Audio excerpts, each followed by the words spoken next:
कि एक साथ जो है कई देवता याद आते हैं, कोई बात तो नहीं। एक के प्रति मन स्थिर कैसे करें? हाँ, पहली बात तो ये समझना है कि हमारा मलिन मन संसार का चिंतन छोड़कर कम से कम भागवतिक तो करने लगा ना। वो हनुमान जी का करे, राम जी का करे, श्याम जी का करे, शिव जी का करे, देवी जी का करे, गणेश जी का करे, सत हैं, सब भगवत स्वरूप हैं। गंदा चिंतन छोड़कर कम से कम अच्छा चिंतन तो बनने लगा। अब ये अच्छा चिंतन अपने आप आगे ठीक हो जाएगा, चलने दो। ऐसा सबके जीवन में होता है, ऐसा सबके जीवन में। तुम्हें कुछ नहीं करना, बस सत चिंतन करते रहो। जब मन आवे तब राम जी का भजन करो, जब मन आवे तब श्याम जी का भजन करो, जब मन आवे बर इधर का दैवी संपदा का। तो सत चिंतन के प्रभाव से जब असत चिंतन हटेगा तब आसक्ति होने लगेगी, और आसक्ति कईयों से नहीं होती। फिर एक कोई ऐसा उभरेगा उनमें से जिसमें आपका मन चपक जाएगा कि अब तो गणेश जी के सिवा हमारा कोई नहीं, अब तो शिव जी के सिवा हमारा कोई नहीं, अब तो राम जी को हम छोड़ नहीं सकते चाहे प्राण निकल जाए, अब तो कृष्ण जी को हमने, वो आएगा आगे चलकर। अभी चलते रहो, जैसे चल रहा है ऐसे ही चलाते रहो। क्योंकि अगर युद्ध करना शुरू किया तो अभी विजय तो मिली नहीं उससे, वो ये भी छोड़ देगा और पीछे पीछे हट जाएगा। उसको बहुत प्यार से लगाना जाता है। देखो, नाम जप की हम आपको पद्धति बताते हैं। जैसे हमें एक आदेश मिला कि आप ये नाम जप करो, अब मन उसमें लगता नहीं, मन की चाल है।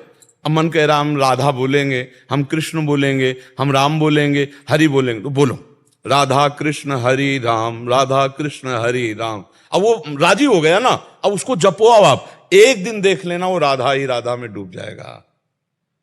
उस समय उसको काटना नहीं चाहिए कि नहीं, उन्होंने तो कहा राधा बोलो, हम हरि जप नहीं। बात समझो, इस समय हमारी सबसे पहली शर्त है मन को संसार के चिंतन से हटा के प्रभु में लगाना।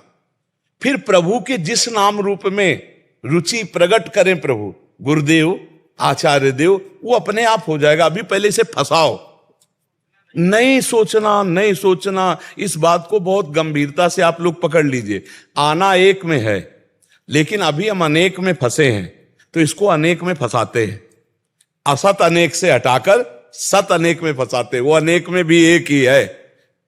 इसको विविध नामों का, ये चूंकि एक में लगना नहीं चाहता तो इसको विविध नामों में फंसाते हैं।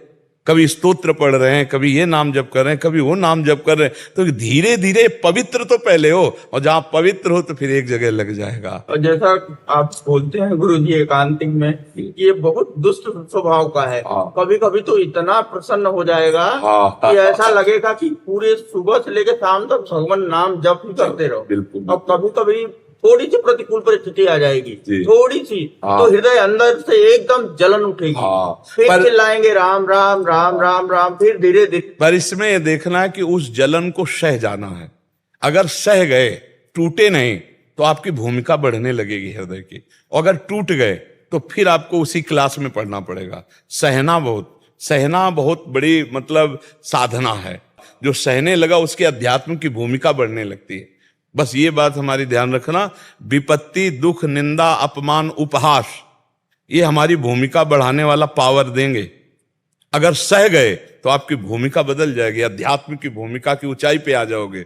अगर टूट गए, बुरा मान गए, उसको गाली दे दी, लड़ गए, तो चलेगी वही साधना, पर अभी भूमिका नहीं बदलेगी।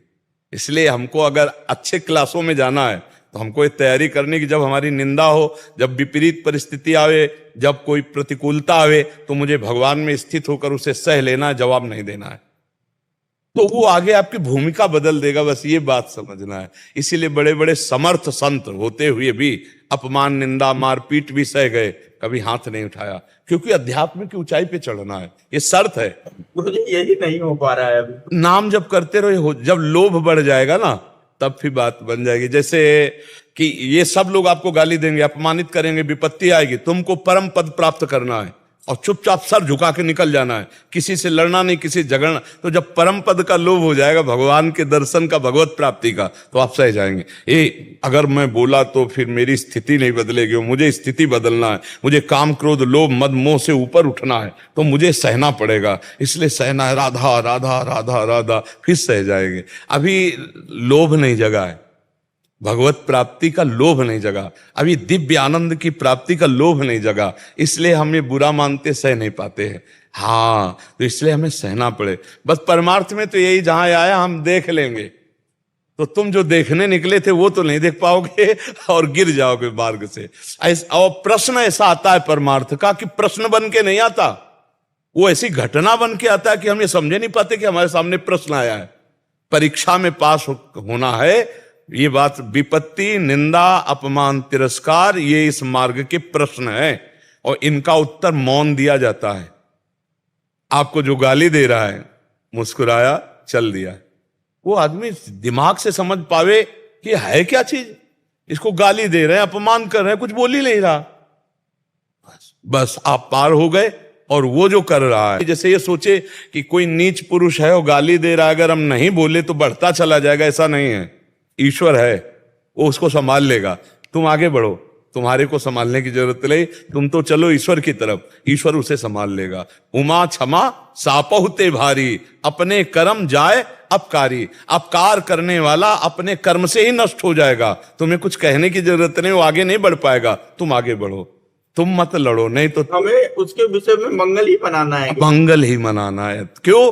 क्योंकि भगवान उसके भी हृदय में बैठे हैं। और जब आप करत जे अनसहन निंदक तीनों पे अनुग्रह कियो, जो अनसहन आपसे ईर्ष्या करते, जो आपकी निंदा करते, आप उनका जब भला मनाओगे तो आपकी भूमिका बदल जाएगी अध्यात्म की, और उसकी भूमिका बदल जाएगी अलग। और ये बुद्धि पवित्र होने से ही होगी, पवित्र बुद्धि हो। अच्छा, अब जैसे आपने सुन रखा तो आपके दिमाग रूपी पॉकेट में ये बात तो आ गई है ना, तो कहीं ना कहीं स्फुरित होगी।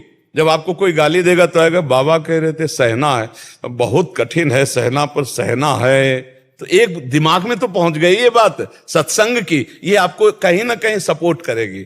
एक बार हारोगे, दो बार हारोगे, तीसरी बार आप जीत ही जाओगे, क्योंकि आप नाम जप कर रहे हो, आप सत्संग कर रहे हो, आप सद आश्रय लिए हुए हैं, तो असत पर निश्चय विजय प्राप्त हो जाएगी।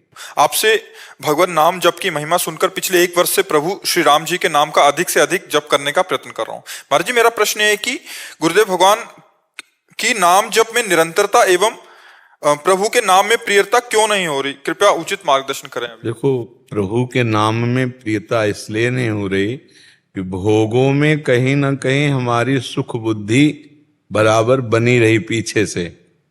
अब भी अंदर से देखो, सुन सुना के हमें लगता है कि भगवान के नाम से हमारा कल्याण हो जाएगा, हमारी कामनाओं की पूर्ति होगी, लेकिन नाम का कोई स्वाद नहीं है, नाम का कोई आनंद भी नहीं है, और भोगों का आनंद मन अनुभव कर चुका है। उसके लिए किसी के प्रमाण की जरूरत नहीं। हमारे शास्त्र कह रहे हैं कि भोगों में दुख है, पर मन अनुभव कर रहा है सुख, इसलिए वो भोगों का चिंतन तो स्वाभाविक कर रहा है, और भगवान का चिंतन जबरदस्ती कराना पड़ता है। अगर भगवान का चिंतन जबरदस्ती ना कराओ, छोड़ दो, तो भोगों का ही चिंतन करेगा। और आप जबरदस्ती कराना का प्रयास करो तो बीच बीच में भाग भाग कर भोगों का चिंतन, क्योंकि मन का स्वभाव बन चुका है कि भोगों का चिंतन करने से, भोगों को भोगने से सुख मिलता है। ये बैठ गया है हमारी बुद्धि में। एक ही है जिसे 4 कहा गया है, निश्चय करने के कारण बुद्धि का आ गया, संकल्प विकल्प करने के कारण मन का आ गया, और चिंतन करने के कारण चित्त का आ गया, और क्रिया को स्वीकार करने के कारण अहंकार का आ गया। इसे अंतःकरण चतुष्टय कहते हैं। पूरे डिपार्टमेंट में खराबी हो गई है। हमने स्वीकार कर लिया कि मैं पुरुष हूं, मैं भोगूंगा। मन ने संकल्प कर लिया कि भोगों में सुख है, बुद्धि ने निश्चय कर लिया कि अवश्य तुम जो कह रहे हो वही है, तो अब चिंतन उसी का बन रहा है। अब पूरे डिपार्टमेंट को बदल दे सो महात्मा, सो भगवत प्राप्ति। अब इसीलिए कठिन पड़ रहा है। पहले स्वीकृति बदले तो बात जल्दी बन जाए। यदि आपका मन भी कई देवी देवताओं की भक्ति में भटकता है तो चिंता की कोई बात नहीं। जैसा कि पूज्य महाराज जी ने समझाया है, उसी गति से अपनी भक्ति जारी रखिए। एक दिन ऐसा आएगा कि किसी एक इष्ट के प्रति आप जाग जाएंगे। जय श्री राधा वल्लभ।